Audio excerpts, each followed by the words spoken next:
Ya, le decíamos que vamos a tener un momento espectacular, nos vamos a sonreír, no sé, vamos a reírnos, vamos a pensar, vamos a llorar, no sé yo. Porque nuestro siguiente invitado es humorista gráfico. Y nos hemos reído, pensado, a veces quedado, ¿qué quiso decir? No sé, pero aquí lo tenemos en vivo. Herbie, ¿qué tal? Gusto de saludarlo. Es un lujo tenerlo aquí con nosotros en el canal. Muchas gracias, el gusto es mío y muy agradecido de la invitación. Bueno, la verdad es que usted, no sé, yo lo he visto en cuántos diarios se precia en el país. Me acuerdo en el Tiempos de la Época, estuvo en la revista Hoy, en La Tercera, ahora en el Mercurio ha estado. Sí, prácticamente en todas las últimas noticias también, en fin. Claro, es en todo. Con tantos años de circo y con el país tan pequeño, no le queda a uno otra cosa que pasar por todos los medios. Siempre el mercado es chico, entonces los cambios son frecuentes. Hacer humor gráfico, no sé, es lindo, pero debe ser difícil también porque hay que dibujar, hay que tener la idea, o sea, hay un montón de cosas. Claro que en países como el nuestro proveemos a veces mucho para el humor. Tenemos inconsistencias y ustedes las miran, pero... Sí, la verdad es que no es tan difícil si uno lo mira como un oficio, como cualquier oficio. En Noruega, en Finlandia a lo mejor es más difícil, porque hacen todo medio bien, pero nosotros hacemos todo medio... No sé, pero en general el oficio es producto más bien de la práctica y del día a día. Estar ejercitando esto durante tantos años como llevo yo, 60 años llevo haciendo humor gráfico. Pregunta, ¿cómo partió? ¿A quién se le ocurrió en el colegio dibujar al profesor? ¿Cómo fue eso? Efectivamente fue así, yo creo que tuve mucha suerte porque en la escuela pública donde yo estudiaba, donde me mandaron mis padres cuando era un chiquito. Estamos hablando de la década del 50, por ahí más o menos. Así es. Al segundo año de estar en esa escuela primaria se dieron cuenta que yo dibujaba más que el común de los alumnos y me consiguieron una beca en una escuela especializada, la Escuela Experimental Artística. Entonces ya a los 8 o 9 años yo empecé un entrenamiento así pero intensivo en esto que es la plástica, la gráfica.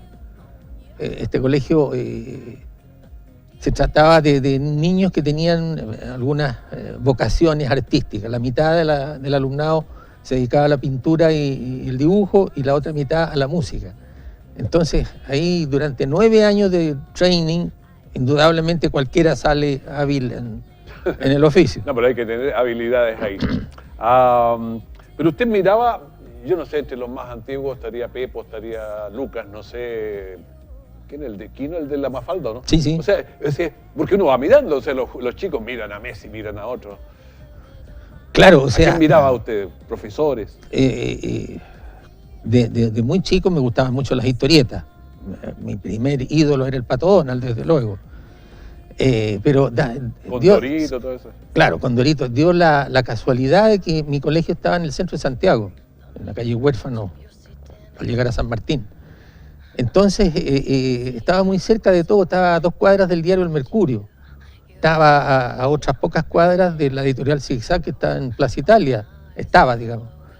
Entonces me fue fácil contactarme desde muy pequeño, a los 12 años ya empecé a colaborar en un suplemento del Mercurio, que era dedicado a los niños.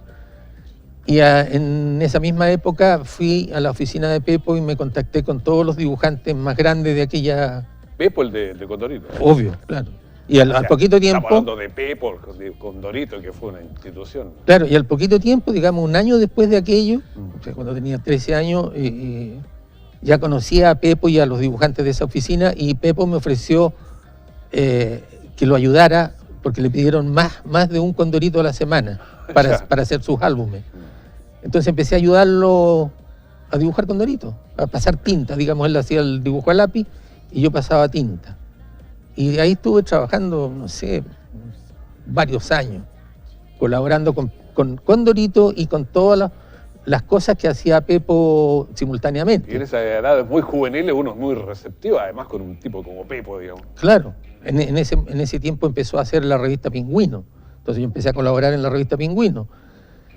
Se le ocurrió hacer una revista así como el Topase, pero deportiva. Se llamaba El Saquero. zaguero, el árbitro. Claro, entonces también colaboraba en todas las cosas que hacía Pepo, me incorporaba, digamos, como parte del equipo. Eso fue, pero muy gratificante y una excelente enseñanza, pues era un maestro, un tipo genial. Tipos geniales. Bueno, se va aprendiendo, se va admirando. La verdad es que si uno no admira a nadie no avanza mucho, pero cuando uno tiene referentes va avanzando.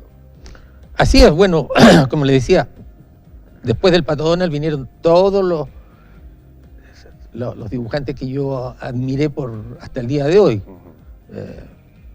Desde luego Quino, de Argentina, todos los dibujantes argentinos que dibujaban en la revista Ricotipo, de las revistas mexicanas también, de las revistas norteamericanas como el Mad Magazine, por ejemplo, una revista humorística de primera calidad, revistas españolas en aquel tiempo de la dictadura de Franco, en fin, muchos ídolos.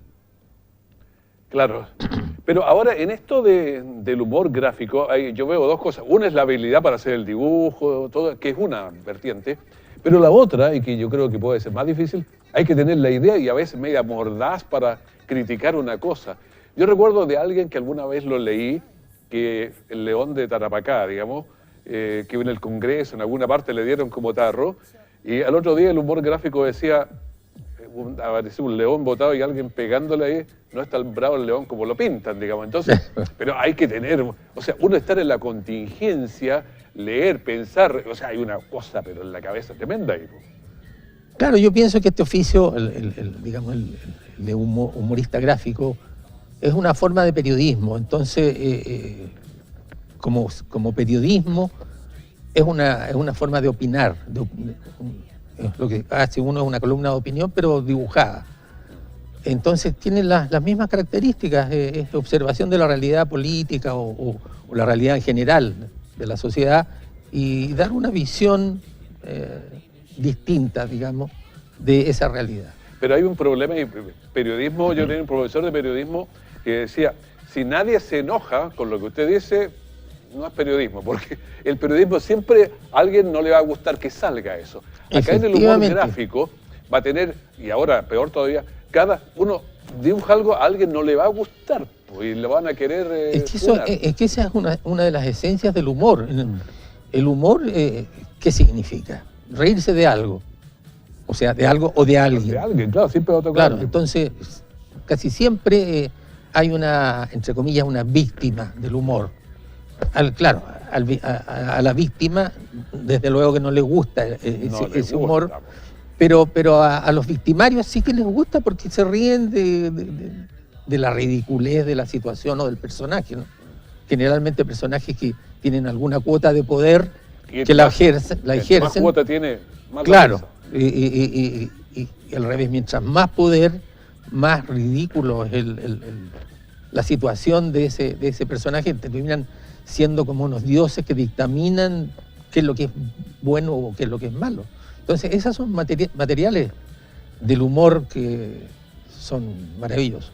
Yo le voy a preguntar algunas cosas que me las he preguntado en un momento, porque usted trabajó en La Época, trabajó en la revista Hoy, que eran de un lado, pero también trabajó en el Mercurio. ¿Cómo se las arregla? Porque era amplio el espectro, porque hablaba de la última noticia, la tercera, si todo es que es muy simple la explicación, no tiene una justificación, digamos, ideológica. Ya. Yo trabajaba en la revista Hoy en los años 80. Que era una de las primeras de... Claro, las primeras que fueron independientes del gobierno, digamos. Y además, como era arquitecto, trabajaba en arquitectura hasta los años 80. ¿Hizo algunos edificios usted? Sí. Yo pensé que siempre los dibujaba. No. Trabajé muchos años en eso. Pero el año 82 vino la gran recesión. Sí, claro. Se fue abajo.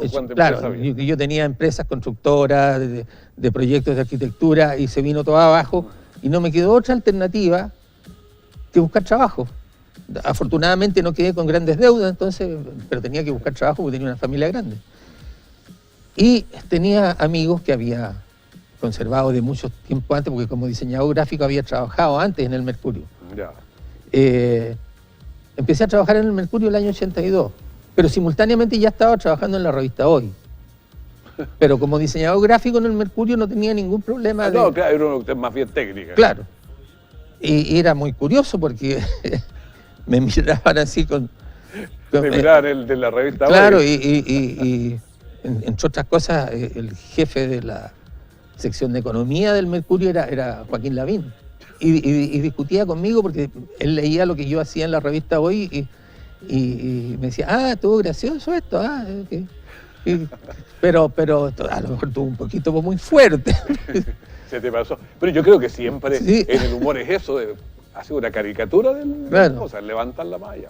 Claro, pero yo no encontraba ninguna contradicción entre trabajar para obtener digamos, para mantener una familia y a la vez decir lo que yo pensaba en la revista Hoy. Ni un problema. Bueno, eso es genial. Pero, a ver, no, yo creo que algún problemita ha tenido, no sé, alguna amenacita, pero oye, tú me dibujas y yo te corto el cuello, no sé, enojado. No quisiera entrar en detalle, pero no tuve amenacitas, tuve amenazotas. Amenazotas, ya. Amenazotas grandes, sí. Sí, en realidad fueron años de miedo, años de miedo. Tenía muchos amigos que tuvieron muchos problemas. Claro, porque el dibujo yo creo que es más fuerte incluso que el periodismo cuando alguien lo dice con palabras, porque el dibujo a veces es burla. Es burla, uno termina riéndose. Así es. Sí, sí, me llegaban muchos mensajes muy terribles. A ver, le voy a hacer una pregunta que me la he hecho muchas veces cuando veo los suyos y otros. No estará tomando el pelo, Herbie. A ver, ¿qué pasa? Porque uno a veces tiene que hablar sobre un tema y tiene un problema, una preocupación, anda medio volado y se le cuesta encontrar el hilo conductor. ¿No le ha pasado alguna vez que no ha tenido la inspiración en 60 años y pongo, no sé, un burro y, no sé, una mosca al lado y la gente le va a buscar el sentido? ¿Usted hizo un burro y una mosca, no? Así es. En aquellos tiempos de censura muy fuerte, a mediados de los 80, la censura a la revista Hoy era feroz. Había que mandar el paquete con la revista entera antes de la imprenta para que ellos autorizaran o rechazaran cosas. Entonces, hubo un tiempo en que me rechazaban la página que yo hacía, pero toda la semana. Entonces, para que la dejaran publicar, lo que usted citó, tenía que hacer chistes de burros y moscas. Poner cualquier cosa que se le ocurra. Estupideces. Por ejemplo, una página, en vez de dibujar los personajes políticos, haciendo comentarios políticos, una página con el Pato Donald, con Batman, con Superman, hablando tonteras y un elefante volando. Ya. Pero apuesto que alguien asoció, el elefante debe ser no sé qué. Efectivamente, y llegaban cartas a la revista diciendo, así que el elefante está al partido político. O sea, la gente se empezó a inventar un sentido, desde luego que era obvio que el sentido era el surrealismo que estábamos viviendo. Claro. Bueno, usted también escribió libros, hay uno, el Herbie et Orbe. El nombre ya lo encuentro una genialidad. Sí, hemos producido varios libros de recopilaciones del humor gráfico. Sí, hay nombres que son... No, eso lo encontré una genialidad. El nombre. Esas cosas se le ocurren a alguien que tiene vintage ya, como decían por allá. Bueno, ver es comentarla todos los días. Yo creo que es difícil, ¿sí? ¿O va teniendo un banco de ideas? Yo siempre pienso que cuando me preguntan esto, uno dice, cuando ve un carpintero haciendo un trabajo maravilloso, pero ¿cómo hace este mueble tan hermoso cuando es tan difícil, ¿no? Cepillar, barnizar, lijar, etcétera, tallar. Es cuestión de oficio. Los albañiles hacen murallas estupendas que si uno trata de hacer una muralla le queda toda chueca o se le viene abajo. Se le viene abajo antes que termine. Claro, entonces, obviamente, si yo empecé con una formación a los 9 años, así, pero sistemática, no es difícil ni es dramático, digamos, cada día levantarse y pensar, ya, bueno, ¿qué voy a hacer? ¿Cuál va a ser lo que voy a hacer? Hay una rutina. leer todos los diarios, ver todas las noticias, Hay que informarse mucho. informarse mucho y tomar nota de cuáles son las cosas más importantes que están pasando y en base a eso elegir cuál es el tema al cual se le puede sacar punta. En otro punto, ¿por qué usted se vino a vivir por estos lados? Porque quería, ¿no? No. Ah, ¿no? O sea, yo me vine acarreado por mi señora. También como todos nosotros. Como todos la señora nosotros. manda, vamos para allá. Así es, claro. Hay que vivir. Ella tuvo que hacerse cargo de un campo acá en Linares, O sea, porque sus agricultor padres, también. claro, porque sus padres fallecieron. Y yo me tuve que venir con ella, o sea, no quedaba otra alternativa. Me quedo solo, me voy con ella. Me Claro, voy. no, y no había esa opción. Pero ahora está tan fácil en el sentido que hace el dibujo y lo manda para donde quiera. Afortunadamente la tecnología ha permitido que uno viva en cualquier parte del mundo y pueda trabajar al otro lado del mundo. Y además lo premian de todas partes. De España, donde fue hace no sé mucho, le dieron un premio por allá, grandote. O sea, sin haber ido para allá. Sin haber ido para allá. No. No, pero ha hecho dibujos para, no sé, Sí, claro, Argentina, sí. Costa Rica, por todos lados. Sí. Así es. Bueno, el embajador de España me propuso para un premio que da el gobierno de España y la Universidad de Alcalá de Henares, por la trayectoria al dibujo humorístico, digamos. Aquí se ha ganado el Altazor, no si tiene. Claro, ya el año, historia de- claro, ya el año, Fue el el año 2006, el 2012 me dieron un premio en México, el premio La Catrina. Y ahora vino esta sorpresa, yo creo que impensada, porque los anteriores premiados en el premio Quevedo se llama. España.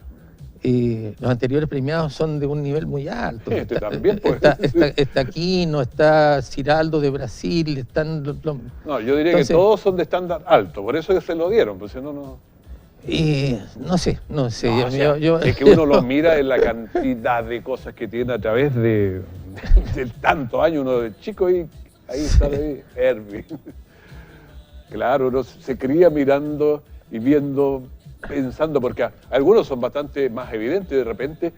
Ahora, es otro tema, cuando usted escribe para una revista, misma hoy que tenía un cierto nivel más alto, la gente es más fácil entenderlo, pero de pronto en diario, cosas más populares, hay que bajar un poquito el nivel para que sea más comprensible, ponerle una explicacióncita abajo. Obviamente cuando, digamos, cada medio tiene un nicho de público y hay que hacer las cosas apropiadas, o sea, es una cuestión profesional. Si te piden un dibujo de una revista médica, tiene que ser algo que tenga que ver con los médicos, ¿no? Inevitablemente. Claro, el humor, por ejemplo, una tira cómica en las últimas noticias no puede ser política porque es un periódico masivo y durante muchos años hizo una historieta en las últimas noticias. Y así en todos los diarios. Claro, pero hay que irla adaptando entonces al nicho del público. Así es. A ver, también quiero hablarle porque usted mañana tiene una exposición aquí en el Museo de Arte y Artesanía de Linares. Cuéntenos un poquito de eso. Este es un proyecto hecho por mi distinguida señora, Patricia, que se le ocurrió hacer esta exposición porque nadie te ubica aquí en Linares, entonces ¿por qué no dar a conocer lo que tú haces? Ahora lo van a conocer. Claro, y es una forma de descentralizar los temas culturales, ¿no? Y claro, fue una excelente idea, pero ella ha trabajado arduamente, y seguirá trabajando hasta el jueves, en producir este evento de la mejor forma posible. La verdad que está llegando a un nivel bastante alto de exigencia. Creo que va a ser una exposición de muy alto nivel. Vamos a tener que traer a Patricia un día entonces para que nos hable de estas cosas. Sería muy conveniente que entrevistara a Patricia porque, digamos, ella está dedicada al campo y tiene una larga experiencia en lo que es agricultura adquirida hace no más de una década, pero ya es una experta de altísimo nivel y yo creo que marca... ¿Produce berries también o va por otro tipo de agricultura? Ha intentado producir berries, pero se ha dado cuenta que no están buenos los tiempos. Ah, ya, va por otro lado. ¿Por cuál lado va? dejó el asunto de la remolacha por cuestiones obvias. Claro, no había. Claro, está renovando, digamos, los cultivos hacia otros campos, como el semillero de maíz, de maravilla, el cultivo de los tomates para salsa, en fin, y muchos productos que están experimentando. Pero ahí uno ve, por ejemplo, debe proveerle mucho humor las situaciones aquí, pero es muy local. Entonces, para un medio nacional o incluso mundial, eso no lo van a entender, Así porque es. requiere un poco el contexto. Así es. Y bueno, hay que remitirse a eso. ¿Y en esta exposición habrá algo local aquí o no? Hay bastante Que humor uno lo va a entender. bastante humor acerca de la vida campesina. Claro, Sí, porque sí. ahí provee de cosas que Sí. no las ha visto, entonces son nuevas ahí. Sí, claro, y todas las contradicciones que se han producido en la actualidad de la vida en el campo, que se está transformando en forma vertiginosa, digamos, ya guasos con ojotas no se ven. No. Y si uno dibuja un guaso con ojotas como Verdejo, con Dorito, dice, Lo ¿pero van qué? a funar ahí. Claro, ¿cuándo? Eso se usaba antes. Ahora, todo el calentamiento global y toda esta cosa que a veces pendemos de un hilito, que le sugieren temas, me imagino, mucho. Porque Eso es uno de los temas frecuentes. No dejo de tocar ese tema muy seguido, porque realmente es dramático, digamos, lo que está pasando, estos gobiernos terribles como el norteamericano que se niega a reconocer. ¿Te gustaría conversar con él o no? No. No, ya.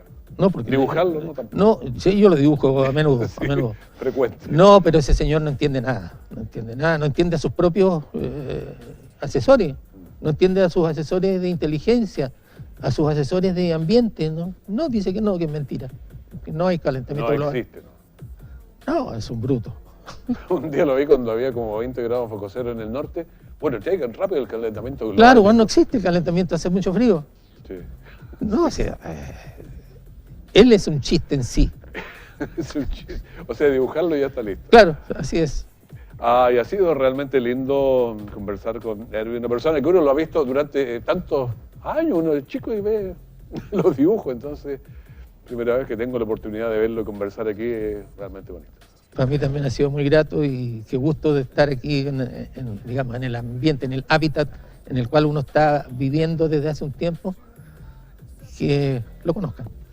Claro, pues, así que después vamos a invitar a Patricia y mañana ojalá pueda ir todo el mundo ahí al Museo de Arte y Artesanía que está frente a la Alameda aquí en Linares. Estupendo. Así que todos invitados y va a estar Erwin en vivo y en directo ahí. Muchísimas gracias por la invitación. Ha sido un agrado tenerlo realmente, un Bueno. lujo, así que felicidades, muchas felicidades.